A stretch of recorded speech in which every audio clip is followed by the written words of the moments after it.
Tu mai știi rețeta? Ha? E, o vei ști e acum înainte. Pentru că te învață fratele tău aici. Bum, bum, bum. Tor. Lăchec. Cred că știu aproape toate rețetele din Minecraft. Da, în cazul în care nu le știu, mi-am luat crafting... De care? Măr. De aur. Simplu. Ăla crește în pom, proste. Merge să-l și nu faci. Cu ce, mă, ia? Poate în versiunea 1.8 sau... În asta 1.7 nu merge. Cum, mă, ia? E un trandafir. Așa. Îl bagi acolo, îți dă culoare, pui un măr alb și-ți gata, măr roșu. Hai, ceva. Ai, e capul meu. Zi tu că n-a Mă, fost dar tare. înțeleg, la ce mă ajunge spam artropodelor? Nu știu, băi, dar zic tot că n-a fost tare faza. Ești nebun cu capul. Dar n-a fost tare.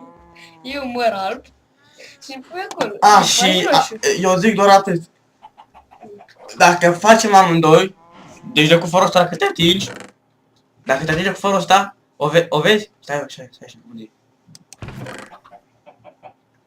O vezi? Vezi asta, o vezi? Deci o vezi, da? Asta o să stai capul pe două, ai înțeles? Dacă te atingi de cuforul ăla. Nu glumesc, nu fă bune, chiar nu glumesc. Deci ăla e cuforul meu cel mai drag. Vezi că eu sunt mai bun ca să-mi la față pe Poți să te atingi de fraierul ăsta, de astea, de aici. Doar nu te atinge de ăla. Băi, Ăla e cuforul meu personal. Vrei ceva de acolo? Ascultă-mă puțin.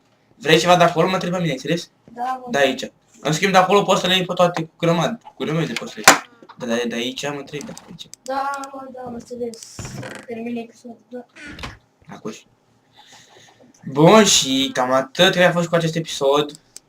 Dacă v-a plăcut, nu uitați să apăsați butonul de like.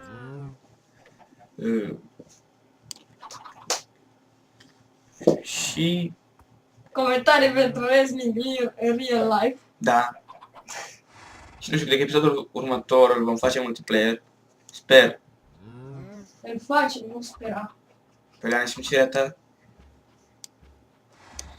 Și... Bye bye. Salut!